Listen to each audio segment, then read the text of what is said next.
Hey everyone, Pupsker here, and today we're talking about the First Descendant as it's going into open beta for a week. There will be free Twitch drop items, so come follow me over at twitch.tv/Pupsker, as well as if you play the First Descendant open beta and get to level 20, I believe you get a free cosmetic item for when the game releases, which is going to be a polar bear on your back holding a red can of Coca-Cola, but let's pretend it's not a can of Coca-Cola, just a can of non-descriptable drank, right? Yes. So what is exactly going on with the First Descendant? So it's a new looter shooter going into its crossplay open beta, so you can play across platform on PlayStation, Xbox, and Steam. No Switch, because Switch is sadly just way too weak of a platform, and I don't think they want to bother with that, so yeah. So what are the drop rewards starting off for Twitch? If we take a look at this little infographic, we can see that for the first 15 minutes if you watch, you get a grappling hook effect as well as an angry emote, right? Okay, pretty standard loot. And then from there, watch 30 minutes, 60 minutes, 90 minutes, 120 minutes, and you'll get some caliber, which I believe is their premium currency, right? You get caliber and just random cosmetics, energy activator, metal matte gray paint, plastic black matte paint as well. So there's a lot of different colorings. The way the game does its cosmetic systems and coloring is the exact same as Warframe. If you can tell, I'll be throwing on just general First Descendant trailers, prologue, just all of the videos they have in the background, because it shows off a lot of the characters, customization, as they did release a new video for the open beta that's going to be happening. So those are all of the Twitch drop rewards that you can get. In order to get them, you have to naturally have a Twitch account and then just link up and sign up with your First Descendant account, and you should be good to go after that.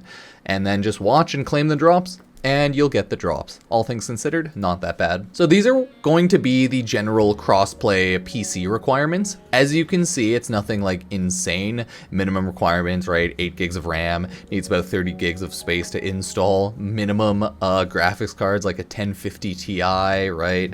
Lowest CPU is an i5 3570, so hopefully you have a more up-to-date computer so you can run this thing optimally, but at least it does have pretty low minimum specs. But the game is like a Warframe Destiny type game, so it is very colorful, very pretty, and there are a lot of graphical effects and particles thrown everywhere, especially during boss fights. So it can definitely get pretty intense and can definitely smack your FPS around, so keep that in mind. It can get pretty hardcore.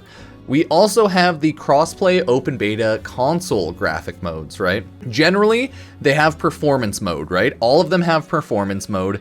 The PlayStation 4 and the Xbox One, Xbox One S, they do not have a fidelity mode. Other than that, all of the other consoles do have a fidelity mode. And no shock, the only consoles that have the HFR high performance mode, or like performance mode, is the PlayStation 5 and the Xbox Series X. Because the naming conventions of PlayStations and Xbox at this point are so goofy. But yeah, so that's the general console graphics setup. Hate it, love it, let me know. This is the general infographic they have for the crossplay open beta for what areas and everything is going to be playable. So there's going to be 11 standard characters as well as 2 ultimate characters. Ultimate characters are essentially the same character kit, except their stats are boosted a bit. Think of it like the same as a Warframe Prime. It's the same character class, but their stats are a little bit better.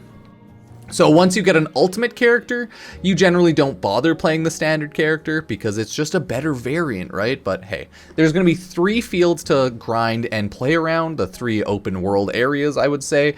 So that's going to be pretty cool, depending on how long or how far in the quest takes us. There will be 50 plus weapons, nice, not bad, and 300 plus modules.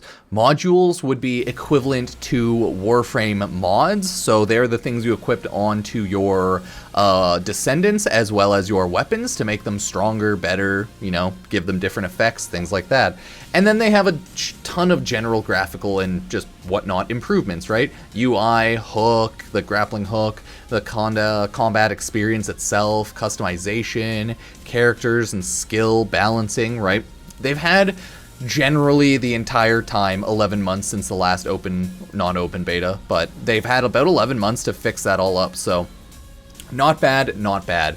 They have their own little thing they sent over for more stuff, right? There's 13 playable characters in total, and there's 11 new ultimate weapons, and each of the ultimate weapons have unique effects. So if you start grinding out the ultimate weapons, they'll probably be pretty good. There are 8 Void Intercept boss battles, so 8 bosses in the Void Intercept, right? And there are 2 new Void Intercept battle maps, so there's a lot of bosses in this game, and the boss arena itself is pretty cool, so I wouldn't really be mad at that. And there's a ton of new cosmetic systems and much, much more, of course. We already went over the general performance enhancements, right? Better frame rate, HDR, NVIDIA DLSS 3 support. They just have better upgraded engines, and it's on Unreal 5.2, so it's a modern game on a modern game engine. Thank Christ, right? Thank Christ. Has a lot of quality of life improvements with new modules, the better grappling hook, right? User interface, user experience, all that. We already talked about that. And again, the rewards for playing in the crossplay beta. Okay, crossplay open beta participation rewards, limited edition emote upon launch to all participants, right? Awesome. Descendant level 20 rewards is a backpack decoration item upon launch, and that is the cute little polar bear. Other than that, right, the game's generally updated to have a new intro to the game, a new prologue, a lot more narrative, new maps, and that's going to be the general update cycle of the game. I believe they said on release they want to have 15 total playable characters and 5 characters ultimate, because right now there's 13 characters total, 11 being regular with 2 being ultimate. And again, I think on release they want 15 playable characters uniquely with 5 ultimate characters, so 20 characters total. But that's what they want to have on release. What they'll end up having on release, we don't know for sure.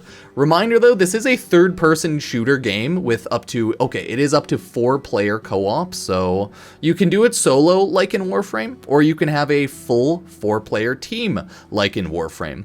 The entirety of the First Descendant open beta is running the start of day September 19th to the end of day September 25th. So entirety of September 19th to 25th is all of the game time. Once September 26th hits, boop, you're kicked off. None of your progress from this open beta will go forward to the free-to-play launch. So all progress other than the exclusive items and some of the exclusive like drop rewards, you're not getting those until launch, right? But level, account XP, anything you unlock in-game, pretty much you're not getting it on release, so keep that in mind. This is a Nexon game, and Nexon is a Korean company that has been known to make very pay-to-win gacha-type games, such as MapleStory. I've been a huge MapleStory player back in the day. But they plan to monetize the First Descendant seemingly very fairly, and they pretty much said that they want to have the exact same monetization model as Warframe, which is you can earn all First Descendants and weapons and items that you need to play in-game. But if you want to get boosters, you can probably buy that. You can probably spend money to skip and get things ahead of time. You can probably buy and just straight up purchase the First Descendants on release, stuff like that. So it's going to be a free-to-play model, live service game, where you can farm all weapons and Descendants, or if you want to skip time, you can buy them, or you can just not bother, because the game is going to be very grind-heavy, and the end game is going to be a lot of bossing and a lot of, like, surge rushes. I can't remember the, like, Void Intercept battles is what they were called.